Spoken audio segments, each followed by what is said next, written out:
Peacework Guidebook Unpacked. Episode 18. Do No Harm.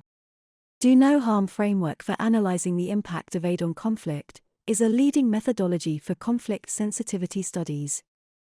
It has been widely incorporated by aid organizations working in the fields of development, humanitarian response, and peace building.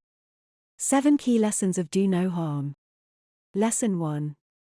When international actors engage in the context of a violent conflict, the activities become part of that context of conflict. Lesson 2. Conflicts are characterized by 2 realities. Dividers or tensions. Conflicts are always characterized by contradictions, divisions, and tensions. This is, in fact, what we believe conflict to be. Conflict is not always violent. But here is a possibility of conflict escalating into violent confrontation. This is what we should be concerned about when planning an intervention of any kind. Connectors or local capacities for peace. More surprising for most people and most important for agencies, conflicts are also characterized by a number of things that connect people even though they are divided about an issue. This is especially true of conflicts that occur within societies, where people recently lived and worked side by side, went to school together and, in some cases, intermarried. Lesson 3. When projects are implemented in the context of violent conflict, they inevitably affect both realities, the dividers or tensions and the connectors or local capacities for peace that exist in the context in various ways. Lesson 4. Resources transferred by agencies through their projects into areas where violent conflict is going on affect conflict in 5 predictable patterns. Lesson 5. Project implementation concurrently delivers messages as well as resources. All of these messages affect 4 dimensions of intergroup relationships: respect, accountability, fairness, and transparency. Lesson 6. It is never an entire project that causes certain positive or negative effects. It is the details of a program or project that cause the effects. Lesson 7. There are always options. It has been found that there are always options to redesign those details of a project that have been found to cause unintended negative effects. Experience has shown that activities affect the 2 realities of the context in 2 ways: through the transfer of resources and through communicating implicit ethical messages. The framework provides 2 tools to assess the effects. Effects through the transfer resources. Distribution effect. Who benefits? Who does not benefit? Who is excluded? How relevant are these groups in the dynamic of the violent conflict? Market effect. How will our resources affect the local market and market relationships? Substitution effect. Will our resources replace something that people share? Diversion effect. Can our resources be diverted and support negative forces? Legitimization effect. Who or what will receive legitimacy by what we are doing? Effects communicated through implicit ethical messages.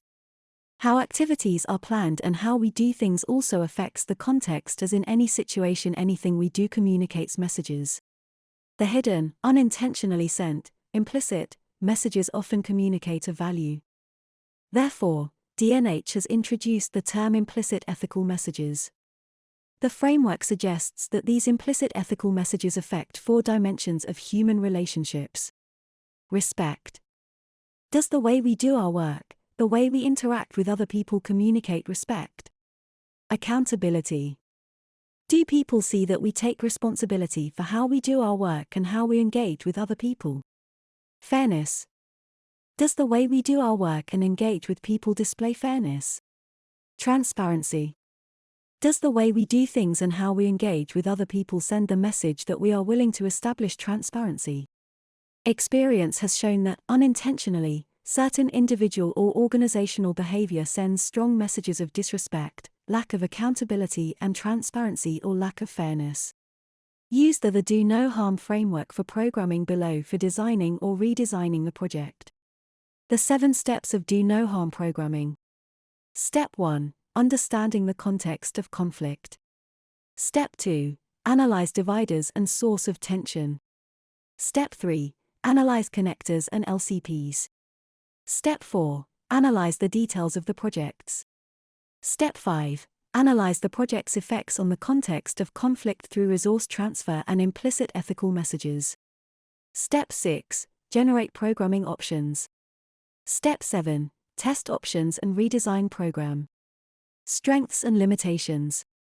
Strengths. Allows for a systematic and comprehensive analysis of a wider social context. Draws attention to existing capacities for peace, connectors. Encourages critical self-assessment of own projects, how things are done, organizational structure. Provides a systematic way to identify possible unintended harm, negative effects, in the planning stage. Encourages creative thinking, discovering options. The different D&H tools can be used in planning, monitoring, and evaluation phases. Works well in an interactive way. Limitations. Requires good knowledge of a given context. Does not provide information about actors. Provides only limited information about the time dimension of conflict. Provides no information about the issues, causes, and consequences of conflict. For more information and practical examples, please refer to the Peacework Guidebook by YMCA Europe Roots for Peace. Next episode. Planning and designing activities. Thank you for watching.